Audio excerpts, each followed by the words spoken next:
Je m'appelle Marlo Bennett.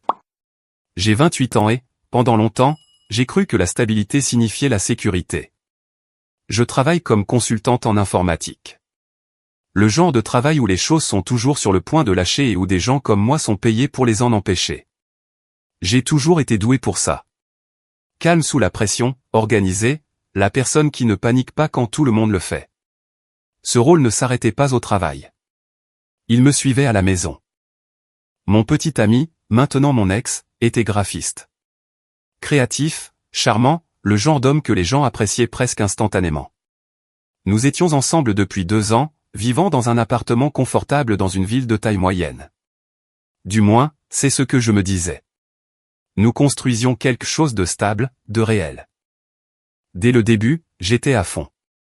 Peu de temps après le début de notre relation, il a perdu son emploi. Des contrats en freelance se sont taris du jour au lendemain.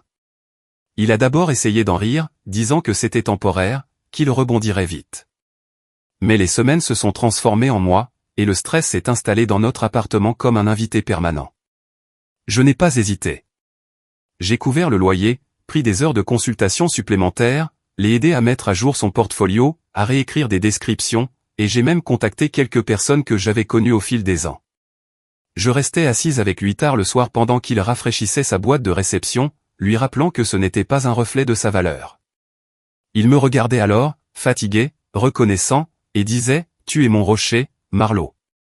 Je croyais que cela signifiait un partenariat. Avec le recul, je réalise que cela signifiait surtout que j'étais pratique.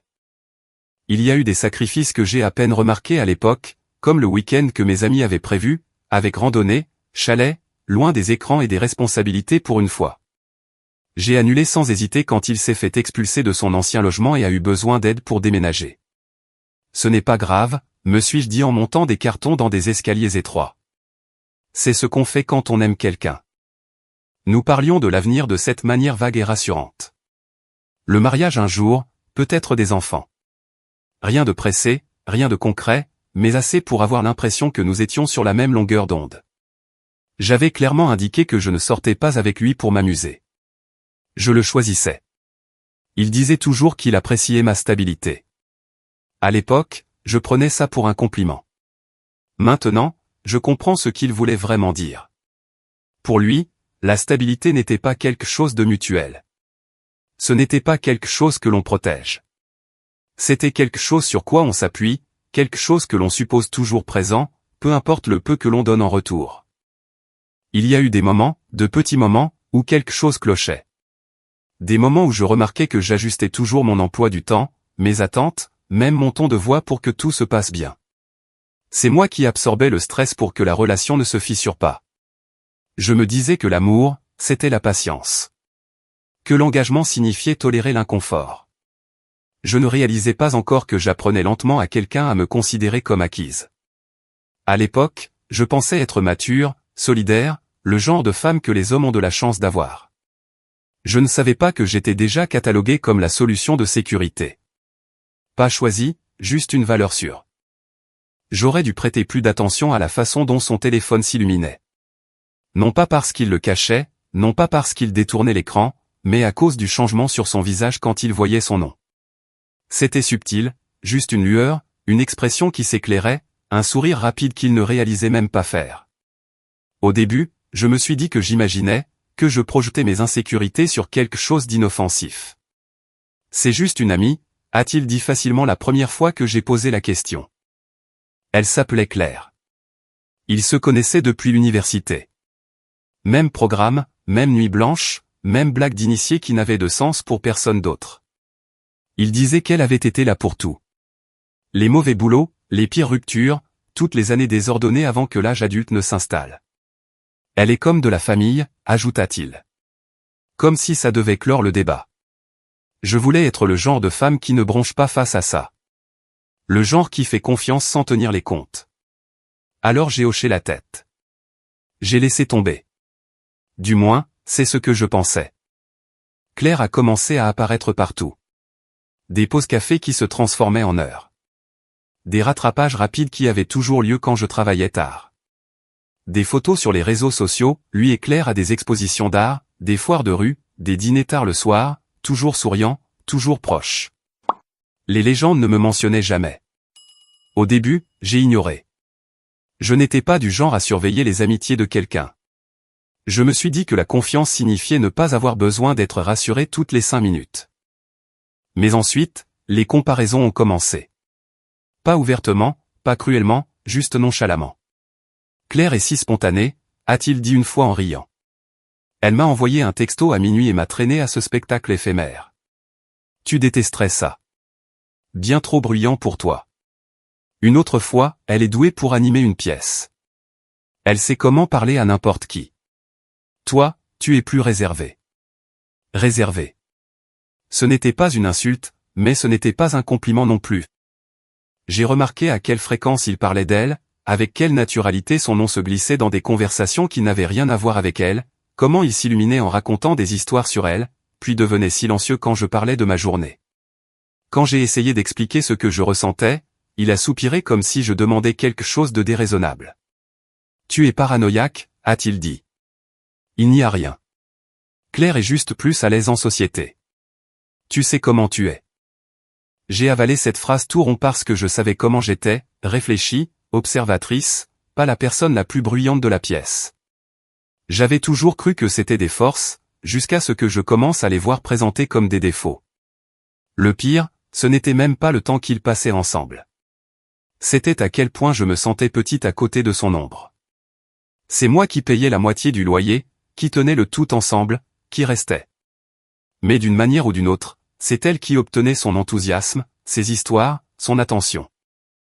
Tard le soir, allongé à côté de lui pendant qu'il scrollait sur son téléphone, je me surprenais à me demander quand j'avais cessé d'être la femme avec qui il était impatient de parler. Je n'ai pas accusé. Je n'ai pas exigé. Je n'ai pas fixé de limite. Je me suis dit que l'amour signifiait la confiance. Je me suis dit que je réfléchissais trop. Ce que je ne réalisais pas, c'est qu'à chaque fois que j'ignorais cette sensation de serrement dans ma poitrine, je lui apprenais quelque chose de dangereux. Que mon inconfort était négociable.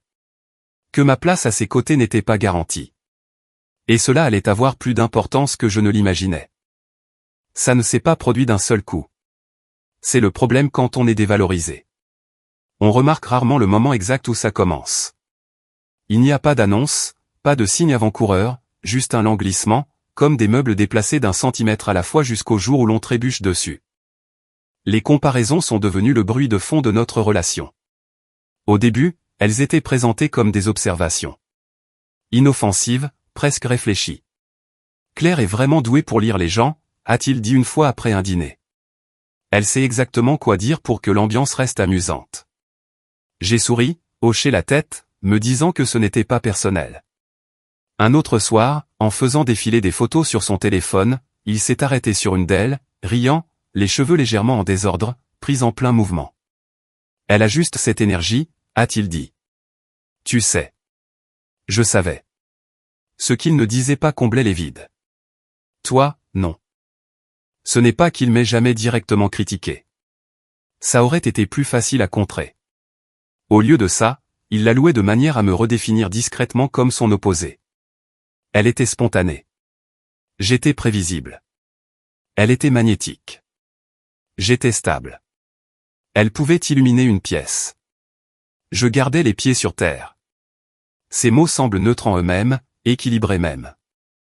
Mais quand on les entend assez souvent, toujours en contraste, ils commencent à ressembler à des mesures, comme si on était pesé contre quelqu'un d'autre et qu'on n'était pas tout à fait à la hauteur. Je me suis surprise à m'adapter, à rire plus fort lors des rassemblements, à forcer l'enthousiasme quand j'étais fatigué, à le laisser choisir les plans, les restaurants, même la musique, parce que ça semblait plus facile que d'être qualifié de basse en énergie. Une fois, après avoir refusé une invitation de dernière minute pour sortir, j'avais une réunion tôt le lendemain matin, il a haussé les épaules et a dit, presque en plaisantant, Claire aurait été partante. Il ne m'a pas regardé en le disant. J'en ai ri.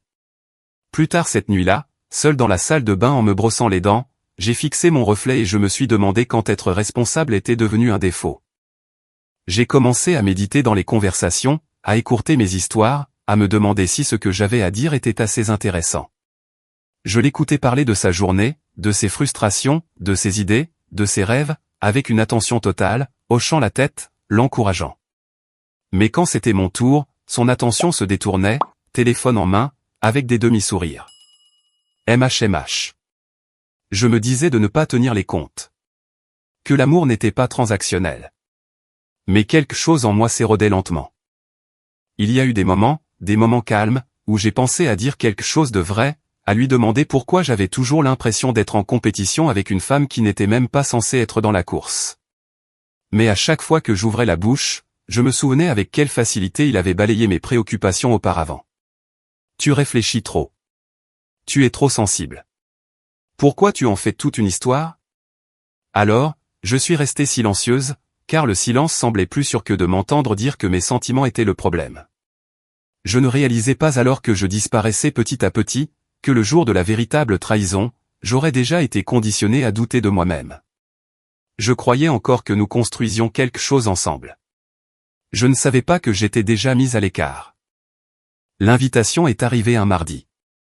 Papier cartonné crème, lettre dorée, le nom du cousin de mon petit ami en relief en haut, comme si l'événement lui-même exigeait le respect avant même d'ouvrir l'enveloppe. Il était excité d'une manière que je n'avais pas vue depuis un moment. Un grand truc de famille, a-t-il dit en la décachetant déjà. Cérémonie en plein air, bel endroit, tout le monde sera là. Tout le monde. Ce mot a résonné plus lourdement qu'il n'aurait dû. J'ai souri quand même, j'ai posé des questions, sur les dates, le lieu, ce qu'il pensait porter. J'ai même ressenti une lueur d'espoir. C'était la famille, public, un moment marquant, le genre d'endroit où les couples se tiennent ensemble sans poser de questions. Je voulais y croire. Au cours des semaines suivantes, le mariage est devenu un sujet récurrent. Il en parlait au dîner, le mentionnait dans des textos, plaisantait sur le fait que ses proches aimaient les bonnes fêtes. Je me suis préparé comme je le faisais toujours, discrètement, minutieusement.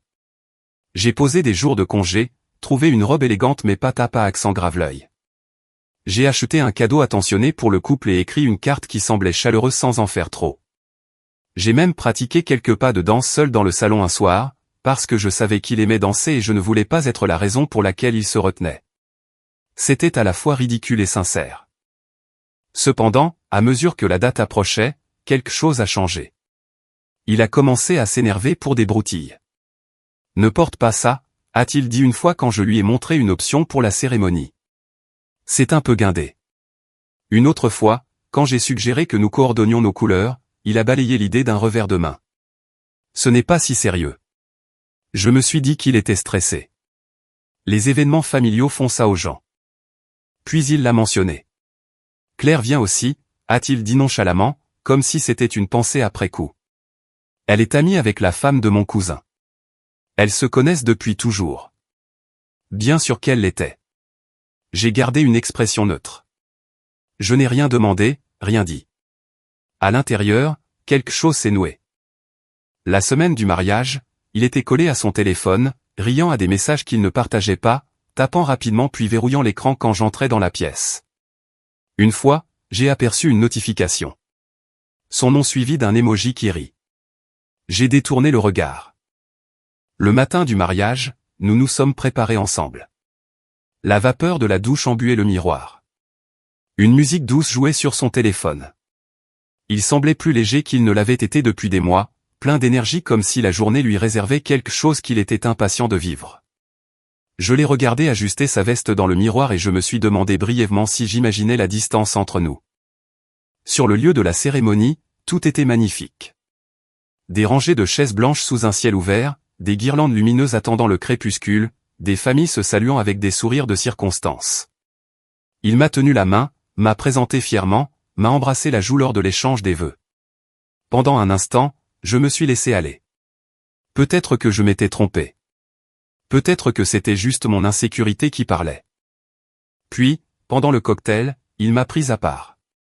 Pas avec urgence, pas avec des excuses, juste délibérément. Son ton a changé, plus bas, contrôlé, comme s'il allait donner des instructions, pas entamer une conversation. Écoute, a-t-il dit en jetant un coup d'œil autour de lui pour s'assurer que personne n'était assez près pour entendre. Ne me fais pas honte ce soir, d'accord? J'ai cligné des yeux. Que veux-tu dire, ai-je demandé. Je suis juste là pour te soutenir. Il a expiré par le nez, légèrement agacé. Tu sais ce que je veux dire, a-t-il dit. C'est un grand événement pour ma famille. Claire est douée pour socialiser. Elle sait comment charmer les gens. Essaie juste de te fondre dans la masse. Quelque chose s'est effondré dans ma poitrine. Il a continué. Tes histoires de travail sont un peu ennuyeuses pour ce public, a-t-il ajouté. L'informatique, ça ne met pas vraiment l'ambiance dans une soirée. Claire a des histoires drôles. Les gens l'adorent. Ne domine juste pas les conversations. Laisse-la mener la danse. Les mots ne se sont pas enregistrés d'un seul coup. Ils se sont empilés, chaque mot pesant plus lourd que le précédent. J'ai hoché la tête parce que je ne savais pas quoi faire d'autre. Parce que nous étions au milieu d'un mariage. Parce que les gens nous regardaient, parce que j'avais l'habitude d'avaler mon inconfort pour préserver la paix. Je me suis dit que ce n'était qu'une soirée. Je ne savais pas encore que cette soirée allait me montrer exactement où était ma place. La salle de réception brillait comme le font toujours les lieux de mariage. Lumière chaude, parquet poli, verre qui teinte doucement tandis que les gens trouvent leur place. Il y avait des rires partout, des conversations qui se chevauchaient, le bourdonnement de la célébration montant et descendant comme une musique sous-jacente. Notre table était assignée près de la piste de danse, un emplacement de choix, avec ses parents, ses frères et sœurs, quelques tantes et oncles, le genre de table qui disait « Ceci est la famille ». C'est important. C'est ici que tu appartiens. J'ai pris cela comme une réassurance silencieuse. J'étais en pleine conversation avec sa mère, complimentant la cérémonie, posant des questions sur un parent que j'avais rencontré une fois, quand je l'ai senti me toucher le bras, pas doucement, pas affectueusement, mais avec urgence. Marlo, il s'est arrêté, a baissé la voix. Viens ici. Je me suis excusé et l'ai suivi à quelques pas. Claire se tenait là. Elle avait l'air naturel, les cheveux parfaitement décoiffés, une robe qui semblait à la fois décontractée et intentionnelle. Elle m'a souri comme si nous étions dans la même équipe. Il n'a pas perdu de temps. Il y a eu un petit cafouillage avec le plan de table, a-t-il dit, l'air déjà impatient, comme s'il voulait que ce soit réglé rapidement. Claire s'est retrouvée à l'une des tables du fond. J'ai attendu.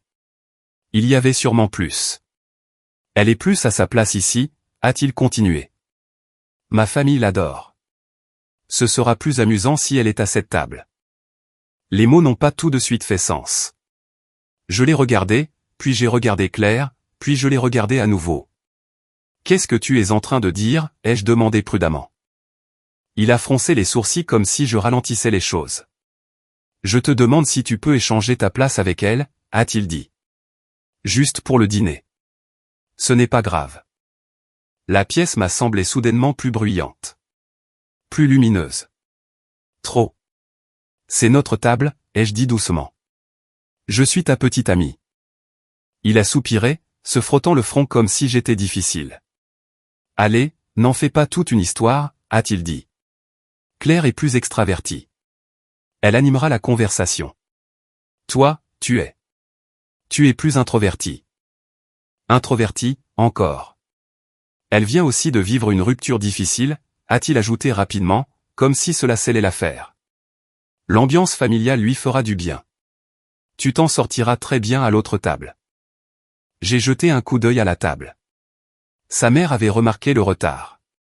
Sa tante nous observait avec une curiosité polie. Les gens remarqueraient si je partais. Claire n'a pas dit un mot. Elle se tenait juste là, les mains jointes, un léger sourire aux lèvres. En attente. Pourquoi a-t-elle besoin de ma place, ai-je demandé. Ma voix est restée calme même si quelque chose en moi se fissurait. Pourquoi sa place est-elle plus ici que la mienne? Il a croisé les bras. Parce qu'elle s'intègre bien, a-t-il dit. C'est juste pour une soirée. Arrête d'être égoïste. Égoïste. À un mariage, pour ne pas vouloir être remplacé. C'est le mariage de mon cousin, a-t-il insisté. C'est une affaire de famille. Claire est pratiquement de la famille. Tu survivras quelques heures seul. J'ai senti une chaleur monter derrière mes yeux. Pas des larmes, juste une pression. Je l'ai regardé, vraiment regardé, j'ai vu à quel point il était certain, avec quelle facilité il avait décidé, à quel point ma présence comptait peu desquels entraient en conflit avec son confort. Claire a croisé mon regard à ce moment-là, juste une seconde. Il n'y avait aucune excuse, aucune gêne, juste de l'attente. J'ai tout compris à cet instant. Si je restais, j'accepterais le rôle qu'il m'avait déjà assigné. La remplaçante, le bouche-trou, la femme qui assurait la stabilité pendant que quelqu'un d'autre apportait l'excitation. J'ai redressé les épaules.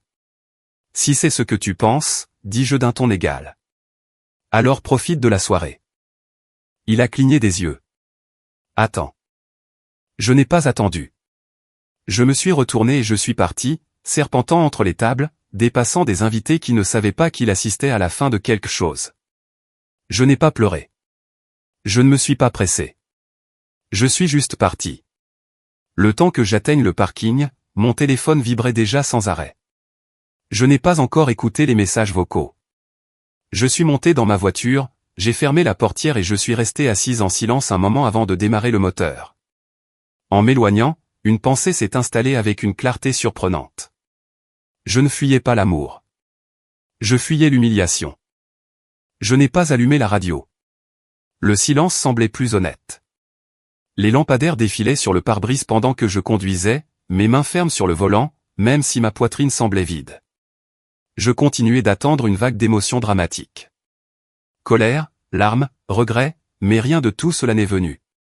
Juste une clarté sourde et douloureuse qui s'approfondissait à chaque kilomètre. Mon téléphone a vibré encore et encore. J'ai jeté un coup d'œil à l'écran une fois un feu rouge. 6 appels manqués, 6 messages vocaux. Je ne les ai pas ouverts. Je connaissais déjà le schéma. D'abord, il y aurait de la confusion. Où es-tu? Puis de l'irritation. Tu es dramatique. Puis de la panique. S'il te plaît, appelle-moi. Et enfin, le désespoir déguisé en inquiétude. J'avais vécu ce cycle auparavant, de manière moins intense. Ce n'était que la version la plus bruyante. Le trajet semblait interminable. Une heure étirée par des moments rejoués en boucle que je ne pouvais pas effacer. La façon dont ses yeux m'avaient évité pour se poser sur Claire, la facilité avec laquelle il avait décidé que j'étais déplaçable. Facultative. Le temps que j'arrive sur le parking de notre appartement, mon téléphone s'illuminait comme un signal d'alarme. Je ne suis pas entré. Je suis resté assise, le moteur tournant, et j'ai finalement écouté. Le premier message vocal était agacé. Marlo, c'est quoi ce bordel? Tu es juste parti. Je ne le pensais pas comme ça. Claire est juste meilleure en société. Rappelle-moi. Le deuxième était plus sec. Ok, sois en colère, mais tu gâches la soirée. Ma famille demande où tu es passé. C'est embarrassant. Le troisième s'est un peu adouci.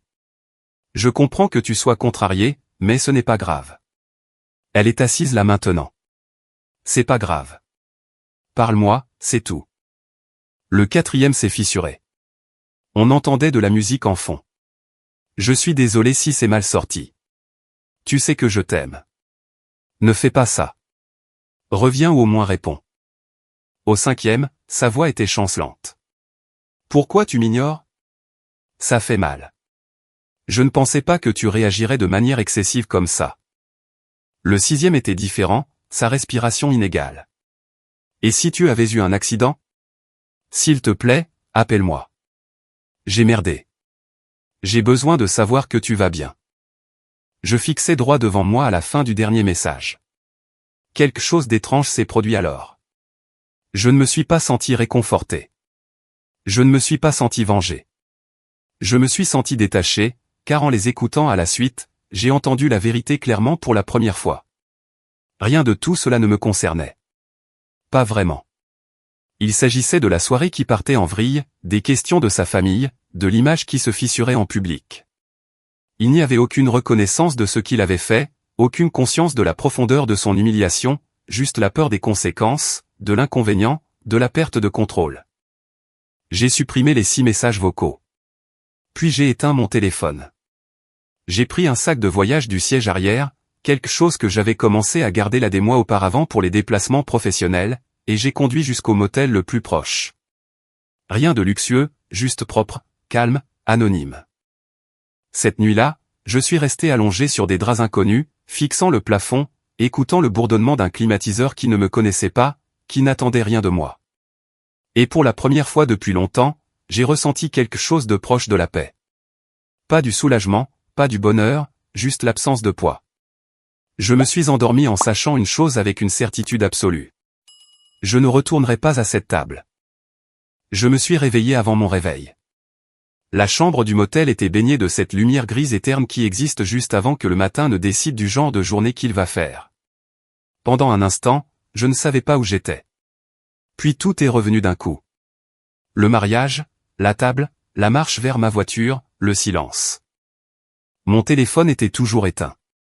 Je l'ai laissé ainsi pendant que je prenais ma douche, m'habillais, rangeais le sac que je n'avais pas complètement défait.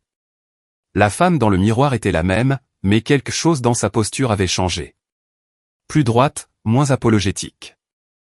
J'ai rallumé mon téléphone sur le parking. Les notifications ont afflué immédiatement. D'abord les textos. Marlo, où es-tu allé hier soir? Tu dois vraiment me répondre. C'est complètement disproportionné. On peut parler comme des adultes, s'il te plaît? Je n'ai pas répondu. Il y avait des emails aussi. Longs. Divagants. À parts égales d'excuses et de justifications. Il était stressé. Il ne le pensait pas comme ça. Claire avait mal compris. J'avais mal compris. Tout était un malentendu. J'ai alors été frappé par la quantité d'énergie qu'il mettait à s'expliquer sans jamais vraiment assumer ce qu'il avait fait. Je suis rentré en milieu de matinée, je me suis garé à un pâté de maison et je suis monté à l'appartement pendant qu'il était encore sorti. L'endroit sentait pareil. Familier. Trop familier. J'ai fait mes valises en silence. D'abord les vêtements. L'ordinateur portable, les documents importants, les choses qui étaient incontestablement les miennes. Je n'ai rien touché de ce que nous partagions. Je n'ai pas laissé de mots. Il n'y avait plus rien à expliquer. Alors que j'avais terminé, mon téléphone a sonné à nouveau. Cette fois, ce n'était pas lui. C'était sa mère. J'ai hésité avant de répondre, puis j'ai décroché. Une partie de moi s'attendait encore à de la décence. Marlo, dit-elle sèchement, sans préambule. Toute cette situation est ridicule. Je suis resté calme. Quelle situation? Le mariage, lança-t-elle. Partir comme ça? As-tu la moindre idée de l'image que ça a donnée? La voilà. Oui, dis-je d'un ton égal.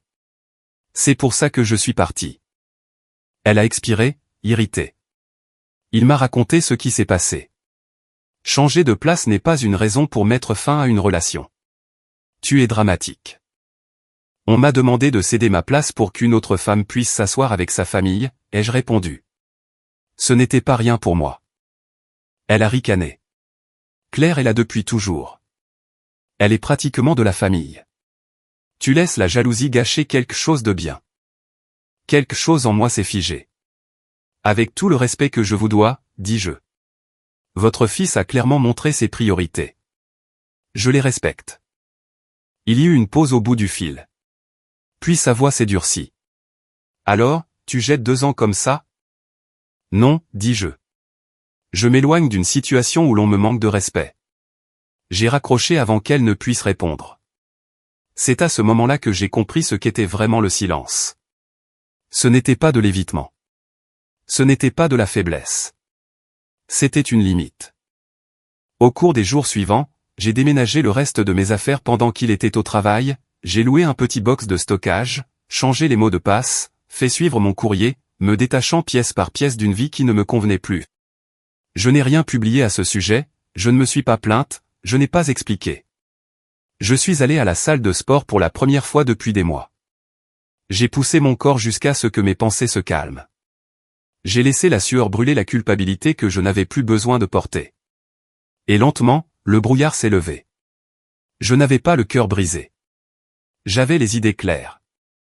La vérité n'est pas arrivée d'un seul coup. Elle ne le fait jamais. Au début, elle est venue par fragments. Des nouvelles entendues à moitié. Des messages prudents de personnes qui n'étaient pas sûres de quel côté elles devaient se ranger. Des amis qui avaient remarqué mon absence et essayaient discrètement de comprendre pourquoi. Je n'ai pas posé de questions. Je n'ai pas fouillé. Mais l'information a une façon de vous trouver quand vous arrêtez de la chercher. Une semaine après le mariage, un ami commun m'a envoyé un texto neutre en surface. Salut, je prends juste de tes nouvelles. J'espère que tu vas bien. J'ai répondu par un simple « Je vais bien, merci ». Puis une pause. Les choses sont devenues bizarres au mariage après ton départ. C'était la première fissure. Apparemment, une fois que je suis parti, la soirée ne s'est pas déroulée comme il l'avait prévu. Claire a pris ma place, comme il l'avait planifié. Elle a ri fort, a raconté des histoires, a diverti la table. Mais quelque chose a changé. Les gens ont remarqué le changement. Sa mère a demandé nonchalamment, puis moins nonchalamment, pourquoi j'avais changé de table. Une tante a mentionné que c'était étrange. Un cousin a plaisanté sur les chaises musicales, et la blague n'est pas passée. Claire, enhardie, est devenue entreprenante sur la piste de danse. Trop familière, trop à l'aise. Quelqu'un l'a pris à part et a haussé un sourcil. Un autre parent a chuchoté à sa mère. Et les questions ont commencé. Les photos qu'il a postées ce soir-là racontaient leur propre histoire. Lui et Claire en train de danser. Lui et Claire en train de rire. La légende disait quelque chose comme « meilleure soirée de tous les temps ». Ambiance familiale. Je l'ai vu plus tard. Pas parce que je cherchais, mais parce que quelqu'un m'a envoyé une capture d'écran avec une seule ligne en dessous, ça ne donne pas une bonne image. Quelques jours plus tard, les vraies retombées ont commencé. Ils se sont disputés. Pas discrètement, pas poliment. Claire ne s'était pas contentée de profiter du mariage. Elle avait fait du réseautage, glissant des cartes de visite à ses parents, utilisant l'événement familial pour se vendre, pour créer des liens, pour s'élever. Quand il l'a confrontée, elle ne s'est pas excusée. Elle a ri, l'a traité de coincé, a dit qu'il réagissait de manière excessive. Elle a dit qu'il avait invité cette dynamique en la choisissant toujours au lieu de moi, en lui faisant de la place là où elle n'avait pas sa place. Cette dispute a rapidement dégénéré. Des textos ont été envoyés, des limites ont été franchies, des mots qui ne pouvaient pas être repris. Quelqu'un a fait fuiter des captures d'écran. Je ne les ai jamais vues moi-même, mais j'en ai entendu assez. Tu es amusante en public, mais épuisante en privé. Reste avec ta petite amie sur si c'est ce que tu veux. Ne confonds pas attention et engagement.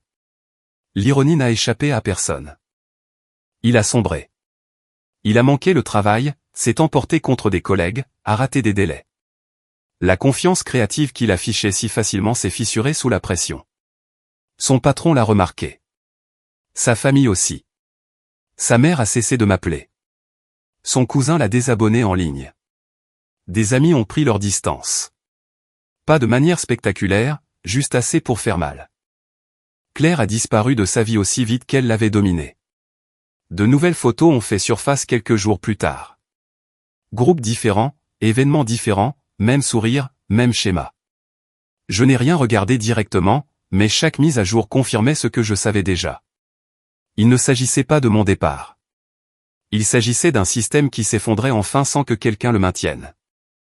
Pendant ce temps, ma vie n'a pas explosé. Elle s'est simplifiée. Je me suis installé dans une routine qui m'appartenait. Salle de sport le matin, un travail qui me mettait au défi sans m'épuiser, des soirées calmes d'une manière qui semblait intentionnelle, pas solitaire. La douleur s'est estompée, non pas parce que j'avais oublié ce qui s'était passé, mais parce que j'avais cessé de me remettre en question.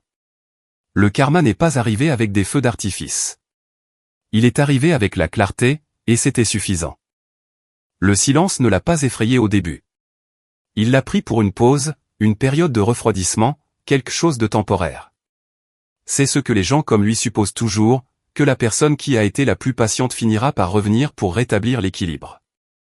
Il avait tort. Environ 10 jours après le mariage, mon téléphone a sonné d'un numéro inconnu. J'ai laissé le message sur le répondeur. La curiosité l'a emporté plus tard, et j'ai écouté.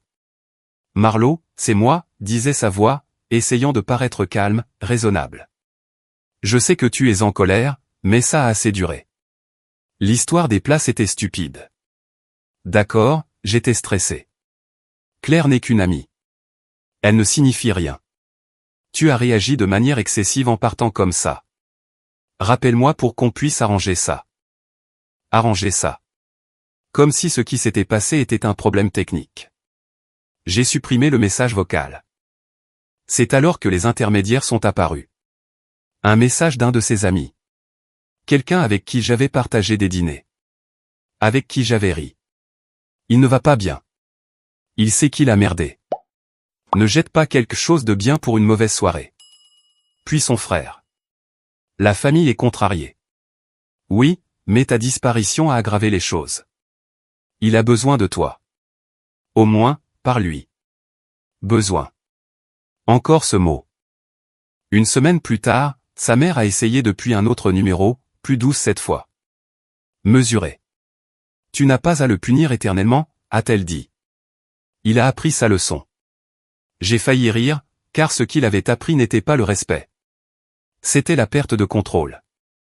Le vrai changement s'est produit le soir où il s'est présenté à mon appartement.